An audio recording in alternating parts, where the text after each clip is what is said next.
first I'll introduce myself. I'm Kim. I'm the president of DBT-LBC and a DBT clinician in private practice. And I primarily do comprehensive DBT, which I know Liz and Jim will talk a little bit about how they have adapted this, which where comprehensive DBT is individual DBT with skills group, consultation team for the therapist, and then phone coaching. And so DBT-LBC is a certifying body that certifies clinicians and programs who deliver comprehensive DBT. So I think that's an important distinguishing piece when we go into what Jim and Liz have adapted to identify the difference between their adaptations and comprehensive DBT. So I am, again, thrilled to have both of you here and to get more information on what is such a huge need in society in general is for our youth. So first, I guess, maybe tell us a little bit about the two of you, and then we'll get into your inspiration behind this and really what is DBT in schools. Sounds great. Why don't you go ahead, Jim? I was just going to have you lead off, Liz. All right, that's fine. I'm Jim Mazza, so I'm a University of Washington College of Education professor. I began teaching in the school psychology program, master's and PhD level graduate students. And as my journey began to get into this chapter of DBT skills, I began to develop a course and then did develop a course for undergraduates. And that class has been very successful and it's been very effective for a lot of our students. And it's grown to the point where my dean has no longer asked me to teach in the graduate school, rather to spend my time in the undergraduate school because there's such a need for the students to learn these skills. And it's such a popular course at the University of Washington.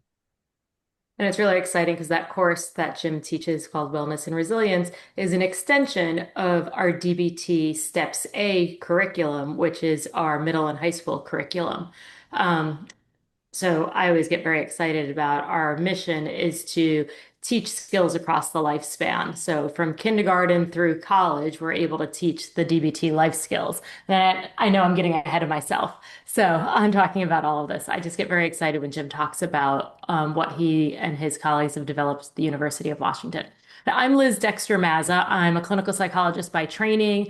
I've been both providing comprehensive DBT treatment to patients and training mental health professionals and providing comprehensive DBT for over 20 years. I've been providing DBT for over 25 years and training people for over 20 years on it. And in probably the mid 2000s, when Jim and I started talking about how do we bring these skills from DBT to all kids and not just waiting for them to end up in my office or your office, Kim, when they're experiencing suicidal, self-injurious behaviors. How do we get these skills to every kid? That's when Jim and I really started thinking about, well, what if we take his expertise on school psychology and the mental health needs of students in schools to help with their academics, and my experience with comprehensive DBT clinical treatment, and put that together to start thinking about bringing the DBT Steps A and now the DBT Steps E for elementary school curriculum to all kids as a part of their general education. So the inspiration really came from sort of combining both of your experiences and seeing the need. Absolutely. I think that's right. And, back before we had kids and we had just recently gotten married or even were just dating, that we talked about the need for doing what Liz does, doing what comprehensive DBT does, just at a much earlier process. Otherwise, we're waiting for our young adults, young kids to have to engage in all these problematic self-harming behaviors before they get the treatment that we know is going to be effective. And I was just like, as a school psychologist trying to work on prevention, I was like, well, that's just crazy. We have to be able to help these kids out in a spot sooner than when they are self-harming or attempting suicide. So I think that's kind of where we put things together and had time to think about these types of things. So it was really kind of a synergy of the clinical lens and experience that Liz brings with her comprehensive DBT and the training with Marcia. And then my school psychology lens to be, we got to put this into the schools, and how do we make this appetizing to schools, and how can we make it doable or effective for schools to actually teach? So many people listening may or may not have experience with or understand what DBT is. Can you, and if they do, they likely may not have experience with DBT in schools. And so can you talk a little bit about what it even looks like? Go ahead, Liz. Yeah. So, as we know, for comprehensive outpatient DBT treatment, there are multiple components, like you said earlier. There's, weekly individual DBT therapy sessions, weekly DBT skills groups. For adolescents, it's also often multifamily skills groups where parents or caregivers also attend the treatment with the adolescent.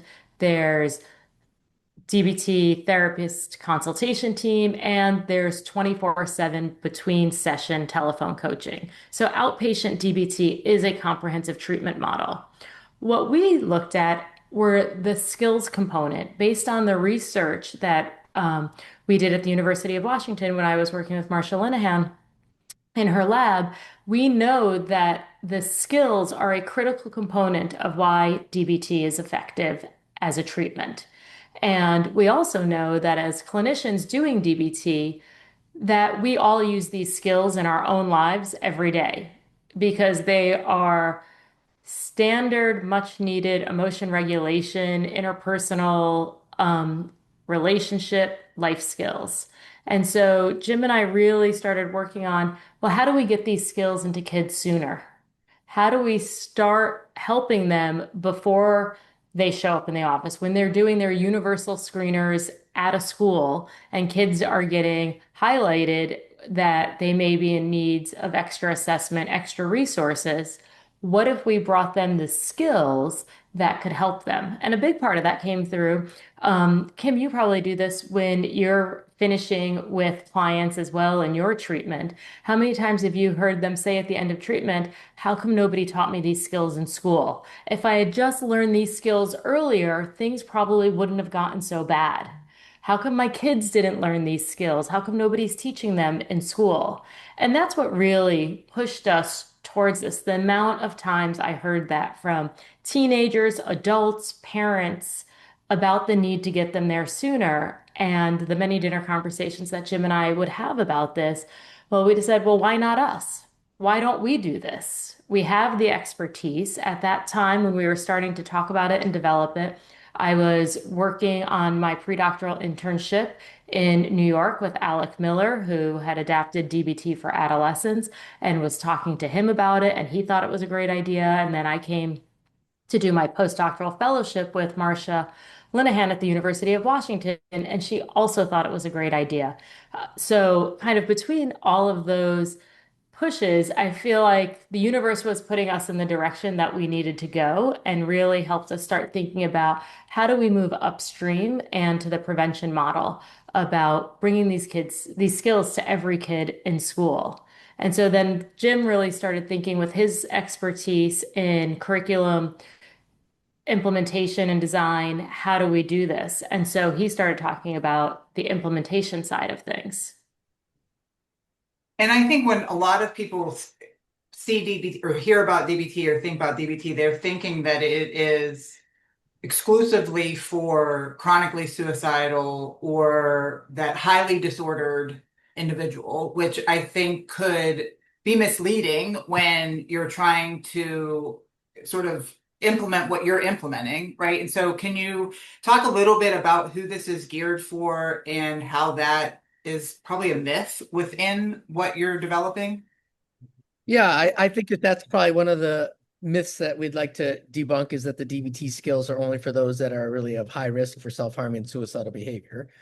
We think that it can be helpful for that group of people. And the idea, though, was to make this much broader for what started with adolescents, because when you're an adolescent, you're struggling to kind of find yourself. You're struggling with relationships. You're struggling with intimacy. You're struggling with just your own identity. There's so many things that go on that create emotional stress in your lives. And when we're emotionally stressed, whether you're an adolescent, whether you're a youngster, or whether you're an adult, we don't tend to make good decisions. And so you could see that emotional dysregulation at any of those age groups would actually cause decisions, or cause, decisions that are being made that are problematic. And so we wanted to give that to everybody. And so when we talk to youth in the schools, this could be your you're a varsity letter athlete. This could be people that do performances. This could be your regular student that's there. I mean, nobody gets through high school drama free.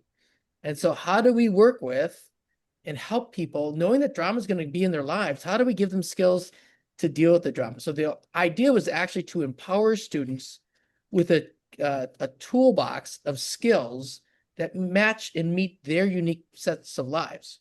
And so then the idea is when that situation or event would come up, they would already have the skill and they would already have practiced it so they can apply it to their lives, which would enhance their effectiveness.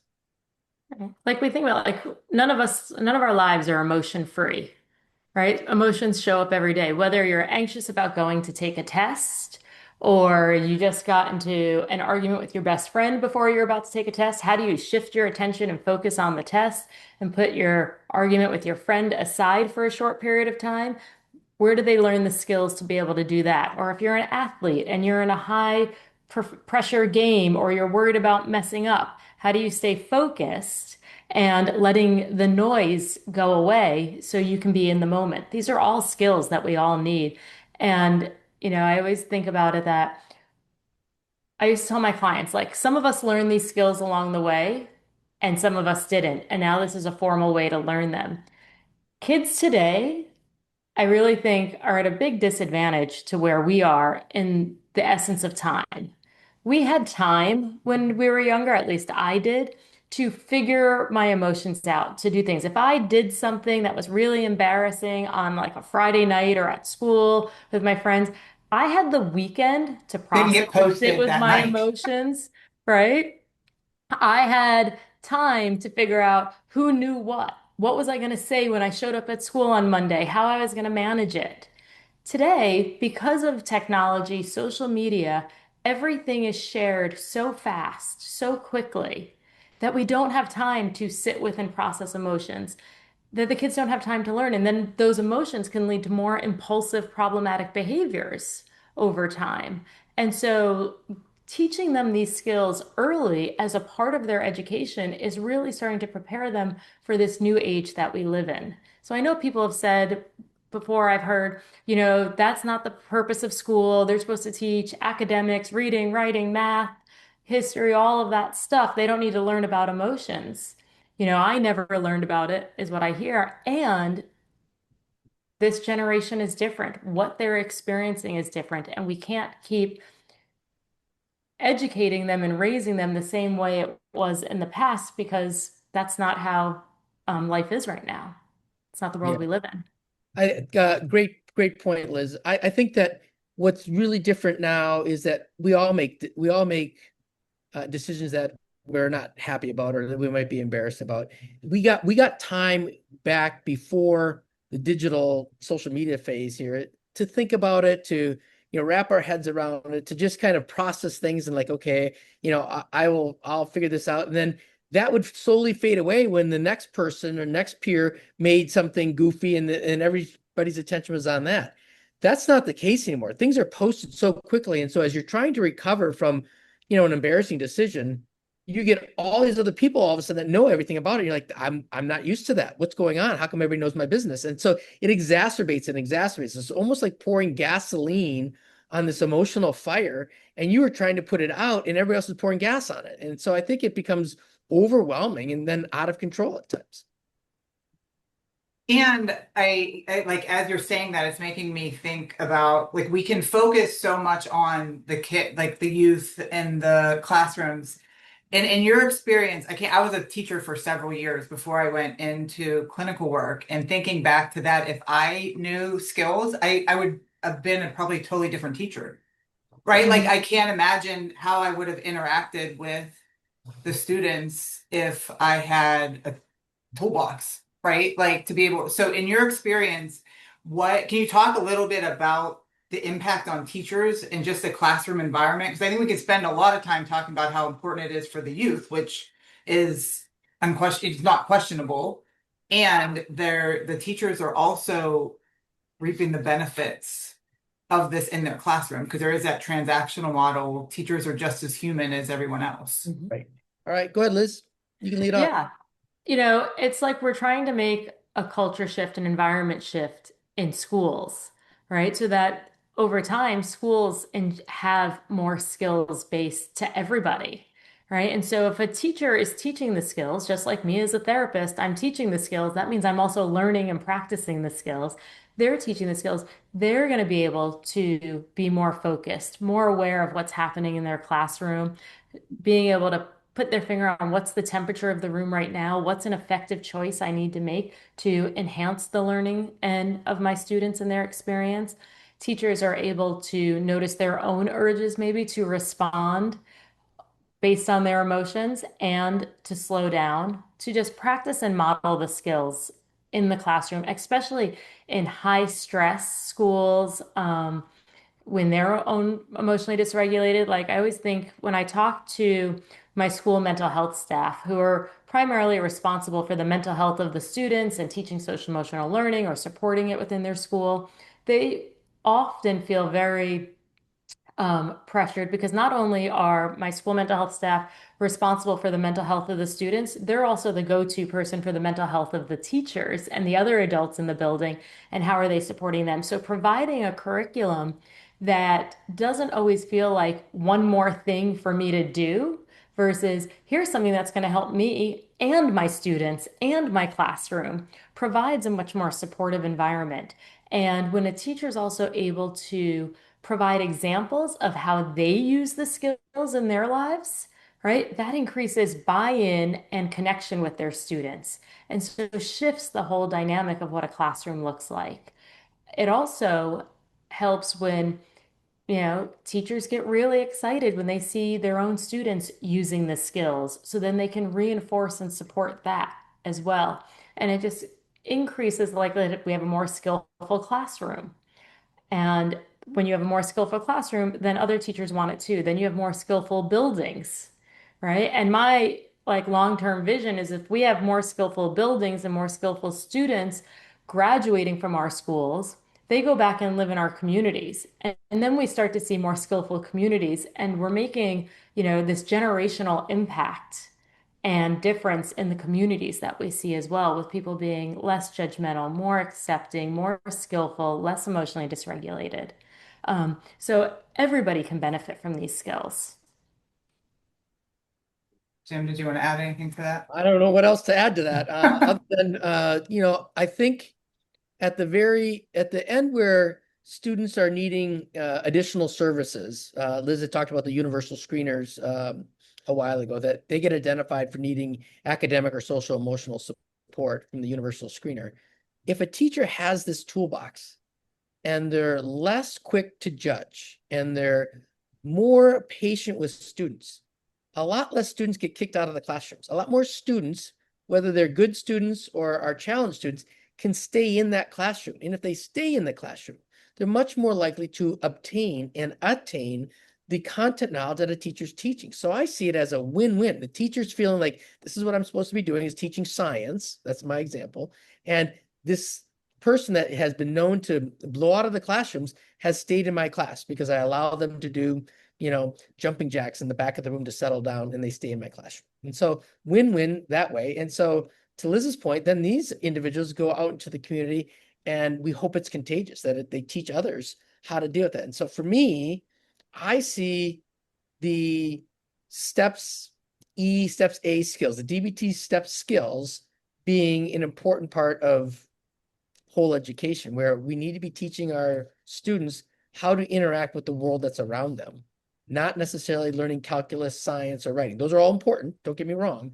And so is going through life, right? And so I think that that's really important because, we often don't see people self-harming or suicidal because of their lack of calculus skills, lack of whatever skills, right? It's emotional difficulties.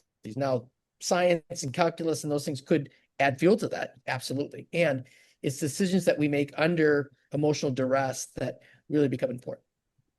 Yeah, and another piece I'll just add in that we've seen happen a lot in schools is kids are staying in the classroom more rather than being referred out. If you've got a student who's feeling anxious or frustrated, the teachers, now that they've been teaching the skills, are able to say, do you think some paced breathing might help right now? Or can you do one of your tip skills right now so that you can kind of stay in class, be refocused, rather than saying, do you need to go see the counselor and sh pushing them off, right, to get help. They're able to coach in the classroom because the teachers know the skills too.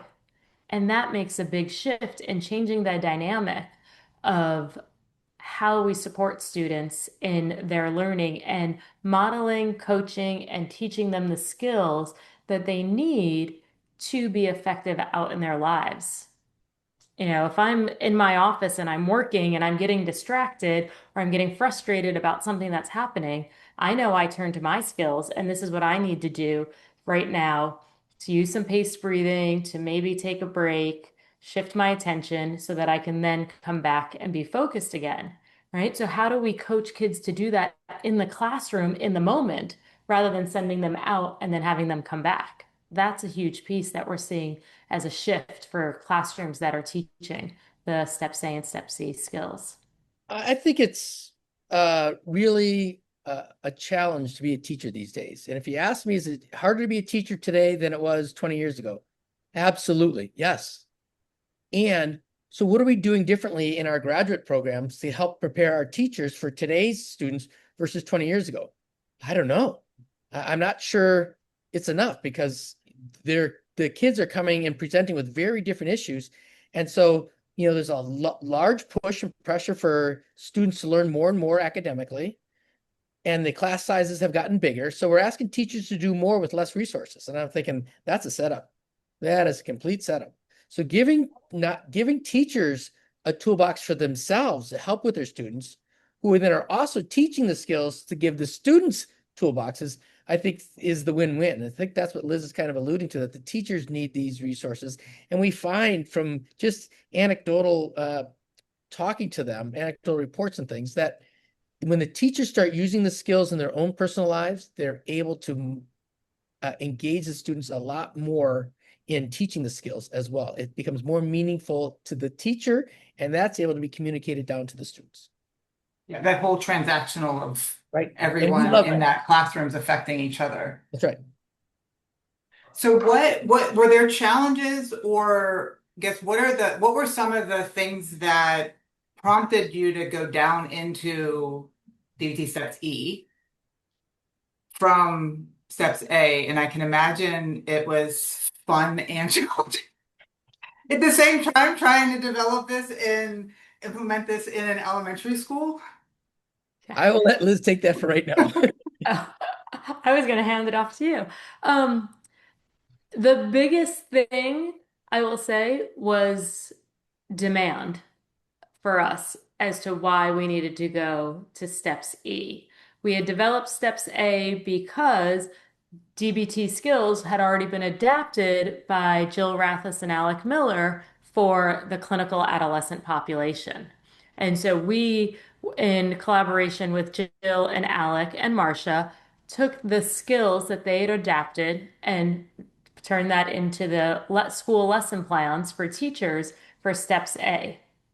When we were implementing it and training and working with schools, we were repeatedly being asked, can you do this for elementary school? How do we do this in elementary school? And we were finding that we were making adaptations and suggesting adaptations on the fly.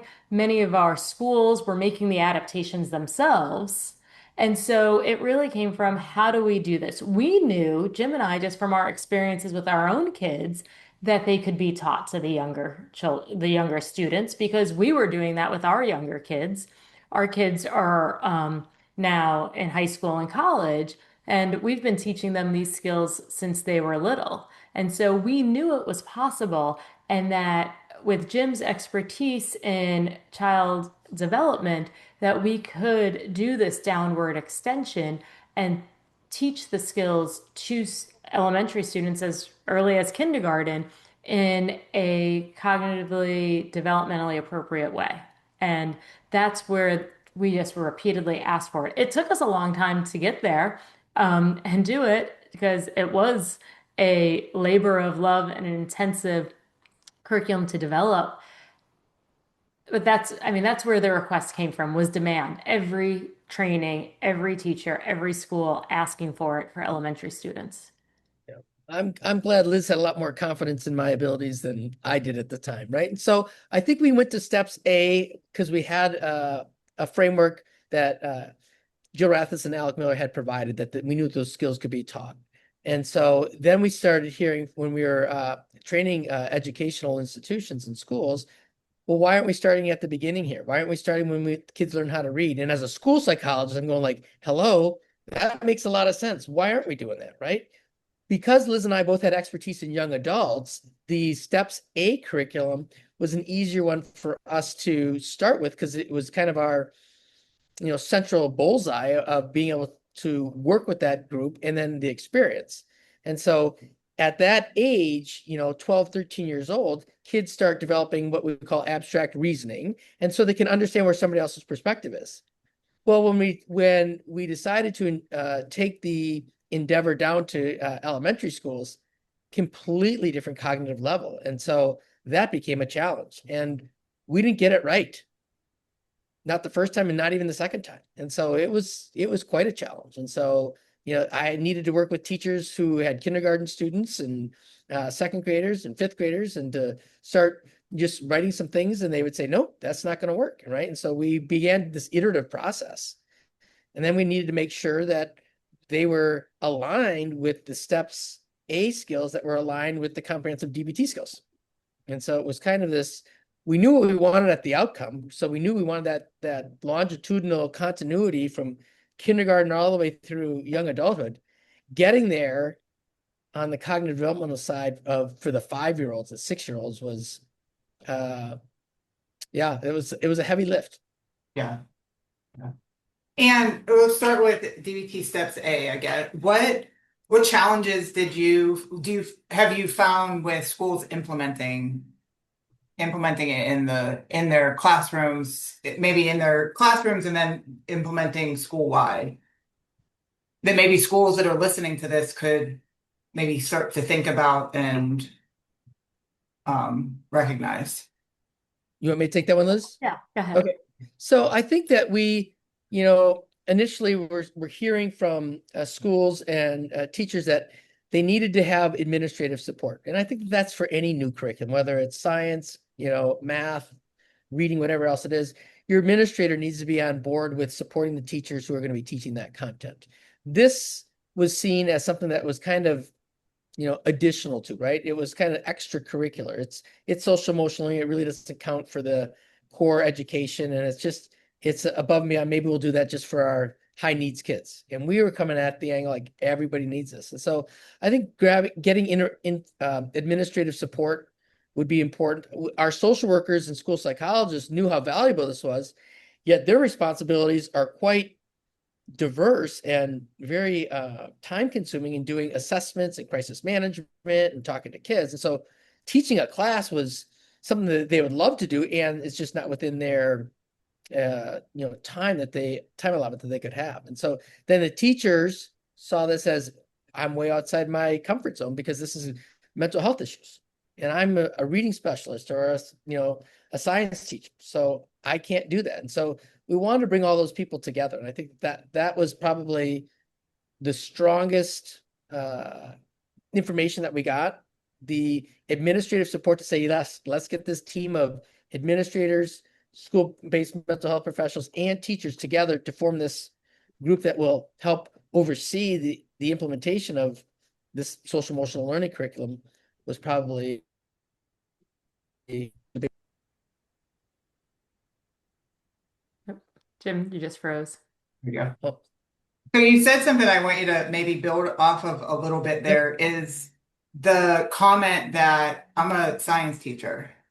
I'm not a mental health provider. I don't have background in therapeutic interventions. I'm a teacher, right? And so what I can imagine that being, so it's sort of like coming to me and trying, like the idea of like, make me a science teacher. I'm not a science teacher.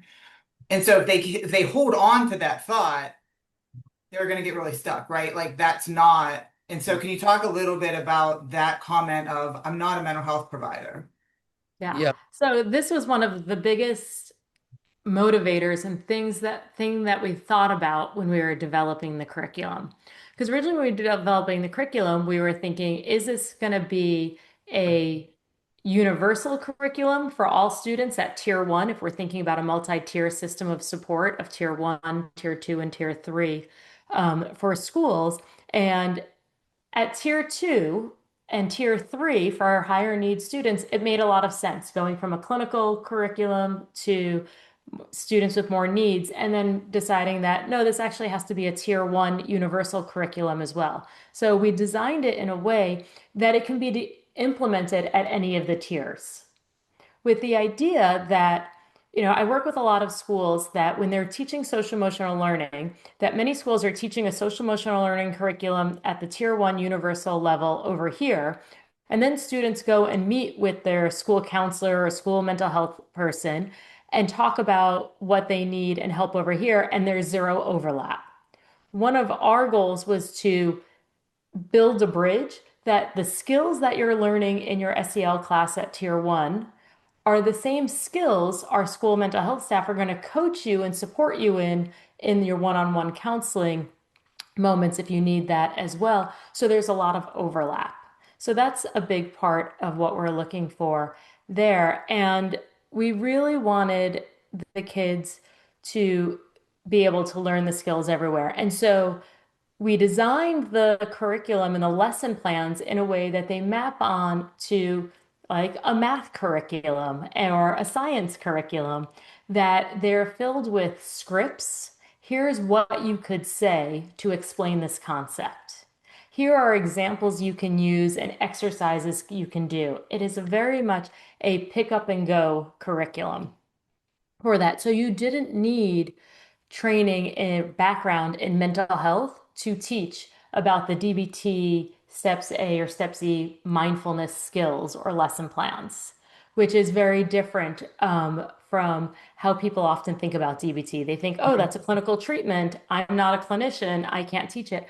Because we're teaching everyday life skills, they can be taught by any general education, special education teacher, student support staff. In one of our schools that was an early implementer, that was a weekday boarding school. And so it was actually the house parents who ran the dorms that was teaching the curriculum, not even a teacher, because they had scripts and lesson plans to guide them through it.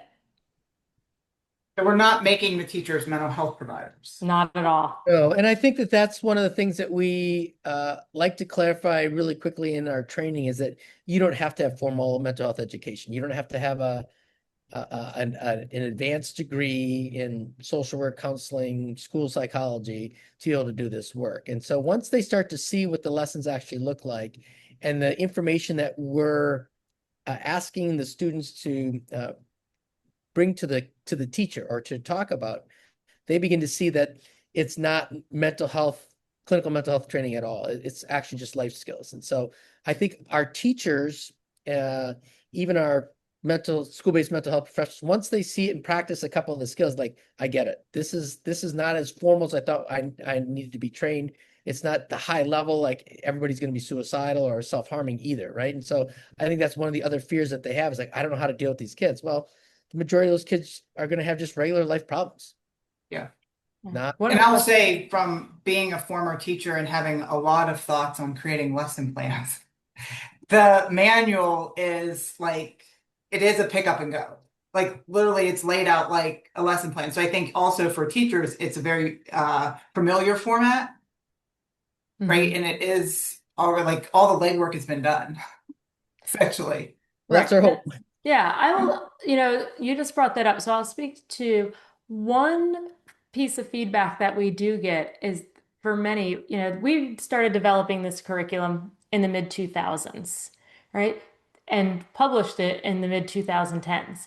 Teaching was very different during Yes. that time, right? There was less need for technology, media in the classrooms. We get asked a lot now, do you have videos? Do you have a plug and play? How can you make this easier? Can you just give us the PowerPoints? But then we're told when we give them PowerPoints, well, those don't fit my classroom style, right? And so one of the things that was really important to Jim and I was that we were thinking a lot about accessibility and equity for these skills.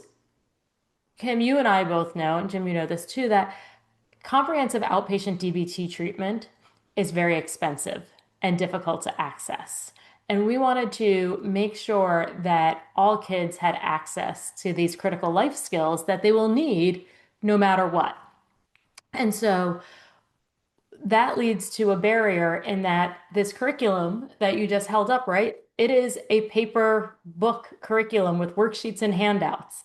We give lots of ideas for interactives, videos, other exercises you can do and bring into the curriculum when we're doing training. But by providing a manual with printed lesson plans and handouts and worksheets, we're able to keep it very cost affordable. We don't do any kind of licensing to schools that you have to license this product per year for this many thousands and thousands of dollars. And if you want to keep teaching it, you have to keep paying. Many people, we know, there's been over 45,000 copies of of the Steps A manual sold. We have not trained 45,000 people on how to implement DBT Steps A in schools because people are picking it up and going. Training helps and enhances and increases the implementation fidelity, and it's not really required to do it because we wanted to keep it cost effective. And so with keeping it cost effective also means you've got a paper manual with worksheets and handouts. And that was a big importance for us to just kind of stay in line with our mission, and it's what people say like, oh, I want something that's plug and play, more interactive. Can you give me cartoons and videos to show? We could, and that would kind of go against our own personal mission Yeah. of getting these skills for every kid. You asked a Um, question earlier. Can I just jump in? You asked a yeah. question earlier about, what's something that schools need to know about implementation and where do they start? My answer often to schools is start wherever you can. There's no set implementation starting point. Some schools come to us and they have their administrators on board and their teachers on board, and they know we are pushing this into our wellness or our advisory class, or we are teaching this third period every Wednesday, no matter what class you're in, that teacher is teaching the Steps A lesson. Some folks come in that way. And we're like, great, we can support you and help you in that. Some schools say, we're the school mental health division of the district or of this school, and we're not allowed to touch the general education curriculum. So we can't implement it in the universal tier one classrooms. So we're going to start running groups, tier two. I say, great, do that. When your school starts seeing what benefits and progress is being made by these kids in the small groups, I'll often see it expand to tier one from there. And so start where you can. We had a school several years ago where it was one social studies, sixth grade social studies teacher.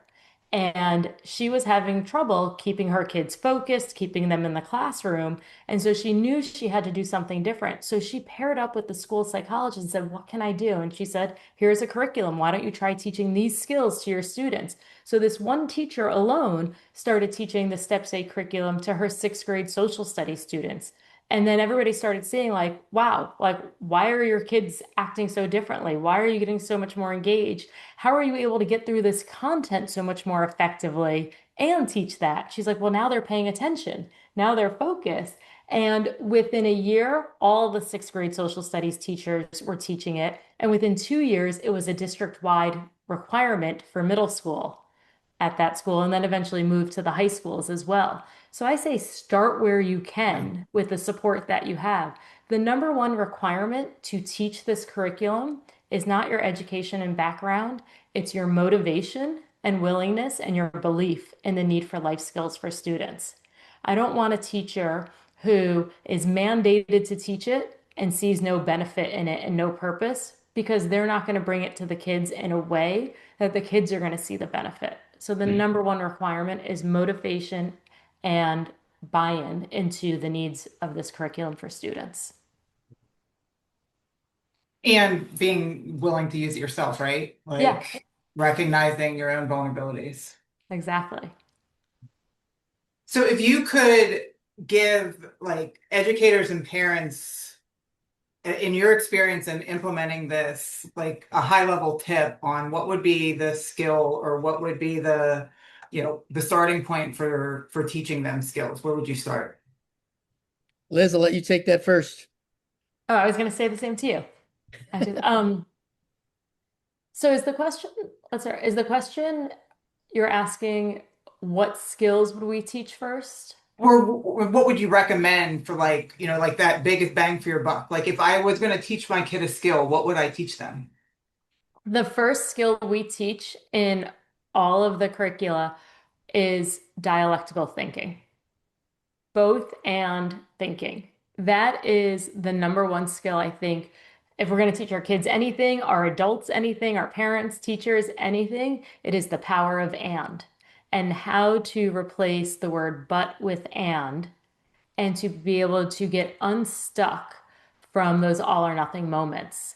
I also think of dialectical thinking, which we call both and thinking in our elementary curricula. Dialectical thinking is the foundation for perspective taking, which means it's the foundation for validation. And validation helps with relationships. Self-validation helps with emotion regulation. And so that is the first skill we teach. I know in comprehensive outpatient clinical DBT, you learn the skills just wherever it shows up in the model of your rotation of skills. In all of our Steps A and Step C curricula, it's the first skill we teach. And when I'm working with schools that say, I can't teach all the skills. What are some skills that I can teach? Where should I start? Dialectical thinking and mindfulness are always at the start of every curriculum. When I do parent trainings, dialectical thinking is the place that I start with parents as well. Jim, would you have any other thoughts or suggestions where you'd go?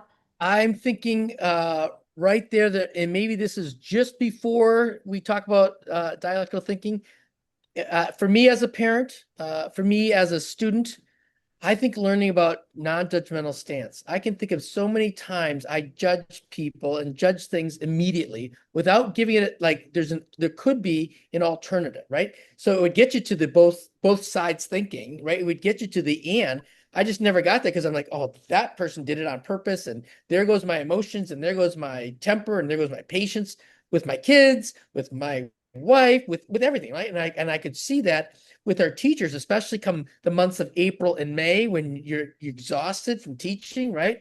Like your patience isn't there and you judge everything. And I think that kind of starts it. And so it's right there in the same parallel spot where Liz is talking about the both sides thinking or dialectical thinking piece as well.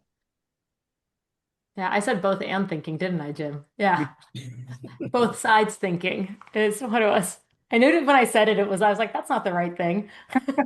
So, yeah. And we just So did that. So I just want to clarify. We did that because the ability for our 5 and 6-year-olds to understand dialectical thinking was what we thought a little bit too comprehensive at that point. And so instead of taking a lot of time to try to figure out what dialectics means, and sometimes 5 and 6-year-olds can get it, we wanted to call it both sides thinking. Yeah. It was an Yes, easy that was for them. feedback we got. I was all about teaching dialectical thinking. I love teaching vocabulary. And, when our kids were in kindergarten, we taught them dialectical thinking. We gave them examples of it. I remember one of our kids like brought me in for show and tell one day and taught his class what dialectical thinking was. So I was all in for it. But then our elementary school teachers who were working with us on implementation, they're like, absolutely not. Like just because you understand it and you can explain it to your kids, our teachers are not going to be able to. And so we really shifted on language. And that's where you'll actually see between the Steps A curriculum, where the names of the skills are very much in line with outpatient clinical DBT skills, because we wanted that continuity. If somebody was learning skills in outpatient DBT treatment or in the hospital, when they came back to school, they were all aligned. We did change some of the names and some of the acronyms or simplify them for our elementary students because of their cognitive stage of development and wanting to make things simpler and easier for them. And then those skills will grow over time. And if there are any parents or teachers or educators watching this that are still questioning, Like, what is just your words of wisdom if they're questioning the investment in this and they're still in the back of their head, you don't understand. We have so much going on in our classroom. There's so many roles and responsibilities that we already have on our plate. Like, what is just some words of wisdom that could help go into both and thinking, right? Like, get out of the polarized thinking in that moment. What would you tell them?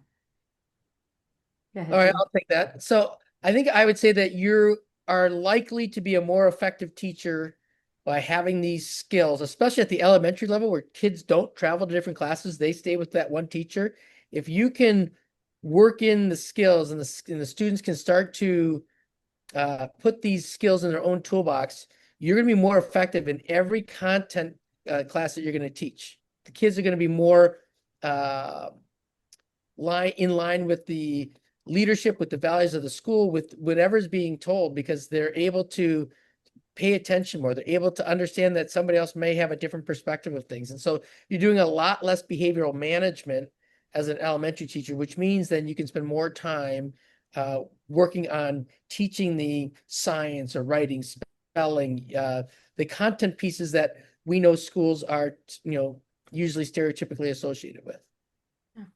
And one of the things I realized is we haven't talked about a lot about what are the curricula and how are they designed that can kind of lead into this. So the Steps A curriculum is 30 lesson plans.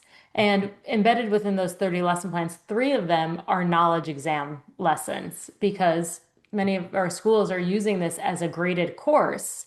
And so we put in built-in knowledge exams. And so some schools are only teaching it in 27 lessons or 25 lessons, taking out some of the repeat of mindfulness throughout. There's a lot of flexibility in how you implement the curriculum. So the lessons are 50 minutes long because we had to have a set period of time. We know not all schools have 50-minute periods. Some have 42 minutes, some have 80-minute block periods. Some are teaching it in their advisory classes that are only 25 minutes. And so we suggest there's flexibility. You can teach one 50-minute lesson in 2 25-minute advisory periods. You can teach it twice a week over the course of a semester or once a week over the course of a year. We have some schools that teach half the lessons in, say, like 9th grade and the other half of the lessons in 10th grade. So there's flexibility in how you can teach the skills to your students to fit within your academic needs. When we get to the DBT Steps E elementary school curriculum, there's actually 2 curricula in that one manual. There's a kindergarten through 2nd grade curriculum that has 12 lessons, where 3 of those are optional, and those are 30-minute lessons with the option to split them into 2 15-minute lessons.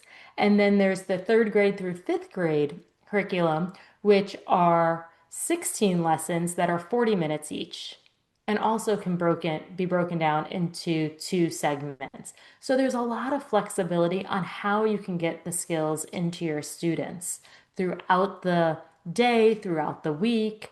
For teachers that are feeling overwhelmed with like, I already have to do all this, where am I going to fit that into? We work with a lot of schools with ongoing consultation about the implementation and what that's going to look like. So I would say, Kim, I would say there's actually 3 curricula rather than the 2. There are 2 age groups that we use because of the cognitive development, right? One's pre-operational stage of cognitive development. That's our kindergartners through 2nd grade. And then one's concrete operational stage, which is grades 3 through 5. Within the K through 2, when we were developing and writing lessons, we heard that there's this diverse range of kids' abilities between 5 years old and 7 years old. And as a school psychologist that does assessments, I'm like, well, I'm well aware of that there's this huge range of kids. Some 2nd graders aren't even reading, while some kindergartners are reading. So we, based on feedback from our kindergarten and 1st grade teachers, we actually made 2 curricula within the kindergarten through 2nd grade. One is a kind of project-based interactive curriculum, and one is a kind of a standard curriculum that you would normally give. So there's 2 there based on the student population that the teachers have or the instructors have, and it's their decision. And we've made them so that you can go back and forth. Maybe one lesson you really like this interactive curriculum, and so you're going to teach that lesson.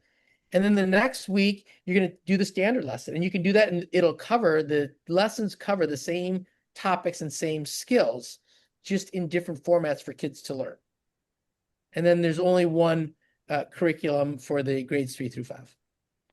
So we've basically taken DBT skills and broke them down into every stage of development. Because we even have some of our middle schools that have like sixth, seventh, and eighth graders who may be at lower cognitive abilities that are using some of our elementary school lesson plans. And so we've just kind of hit all these cognitive abilities across the lifespan with the skills. And I think, Kim, that was an eye-opening moment for us, right? And so you had mentioned at the very beginning, this must have been fun to do. It was fun for the first week. And then realizing how It's a both and. well, and then, when we had done our first version, I gave it to teachers to do, like, nope, this isn't right. I'm like, what do you mean it's not right? Right. And so we had developed lessons that I thought were for kindergarten through second grade. Like, absolutely not. Those are good for grades 3 through 5. I'm like, I missed. And then so we're going to do it again. And so wrote another set of lessons for kindergarten through second grade. This is great just for kids that are really, though, pretty well on their educational, trajectory, not the kids that are struggling. And I'm like, oh my gosh. And so each time you got just bogged down in all the complexities that you just don't realize that are there in elementary education. And so we ended up having 2, and that was quite the feat, trying to write parallel curricula for kids that are project-based, hands-on type learners versus traditional learners. And so, yeah, it was, it's fun now because it's done.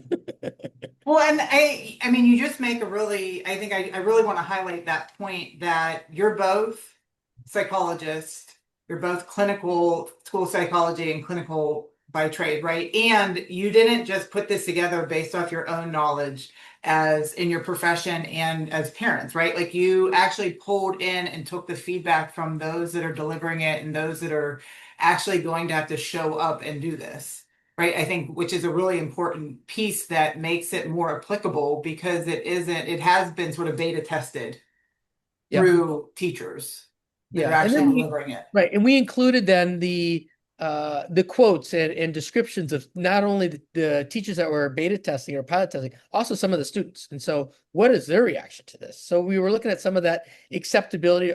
Are the students getting it from grades, 2 or 3 years old? So I mean grades 2 and 3, right? So they're 6, 7, 8 years old. And so we're getting quotes from them as well. So I think that's an addition that we learned from DBT Steps A, where we didn't have that piece, to put this in here now. And there's an entire chapter within the Steps E manual that talks about feedback from the field about what this was like.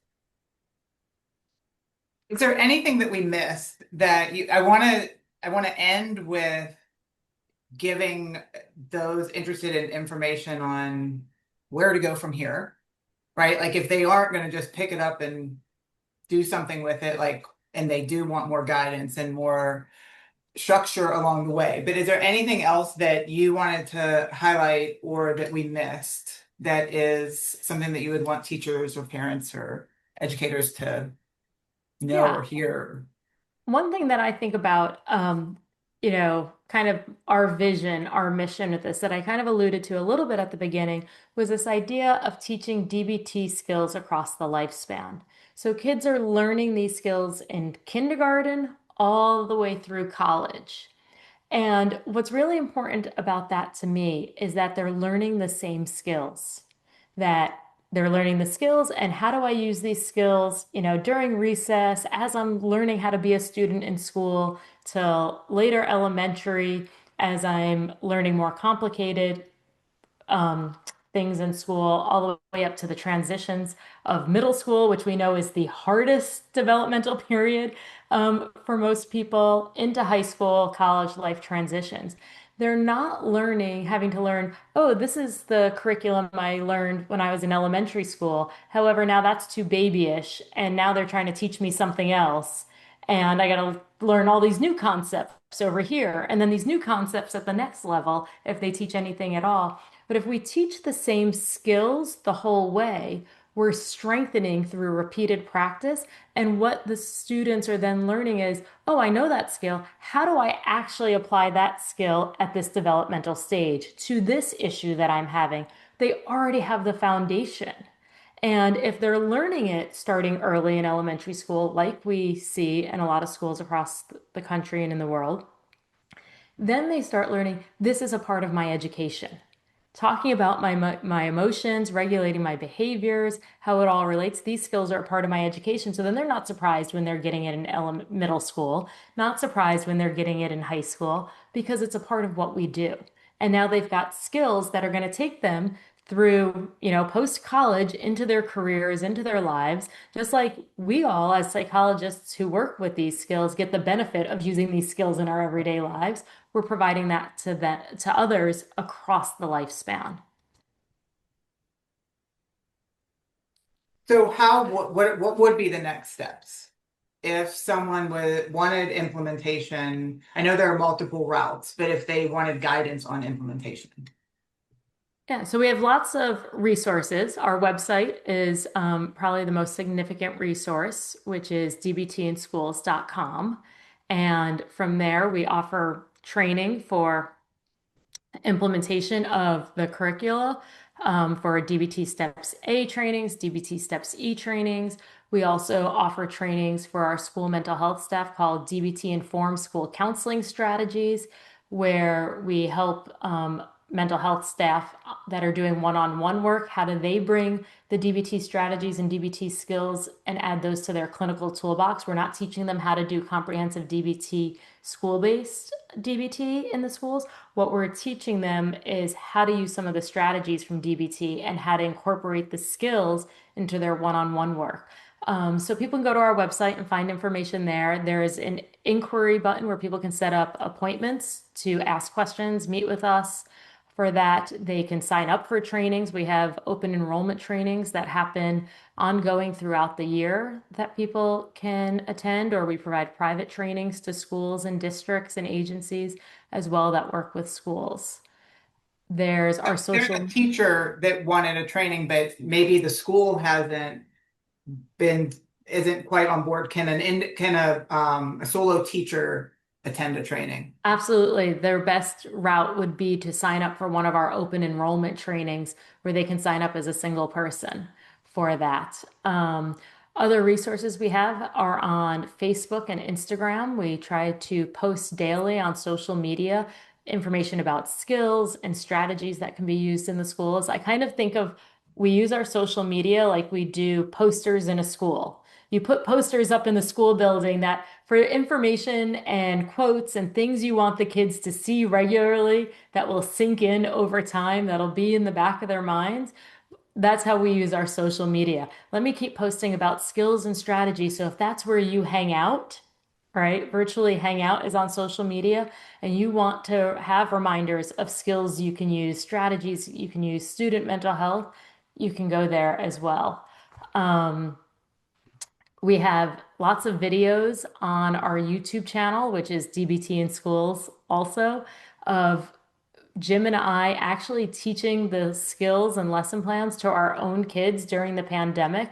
They're super amateur, unprofessional videos of us trying to manage all the video cameras and lighting in our living room at the beginning of the pandemic. Because when our kids came home, at that time they were in second grade, sixth grade, and seventh grade, and they were doing school from home. And so we decided, well, we can't really get a whole lot of work done. And if we're in charge of your education, we're going to make sure you get some social emotional learning. So twice a week for an hour, the kids would have to sit in our living room, we'd pull out the handouts, the whiteboard, and we would teach them the skills. And through many requests of friends and colleagues, we started live streaming and recording all of those sessions. So those are videos of our kids when they were really little, of us teaching the lessons, are available on YouTube as well. So those are all different resources people can access. And then the biggest one is like set up a meeting with us to talk about how implementation could look in your school as well. Tim, do you have anything to add? Another thing I think I would add is, if you're thinking about it, if you're an adult thinking about it, you might be an educator, maybe not.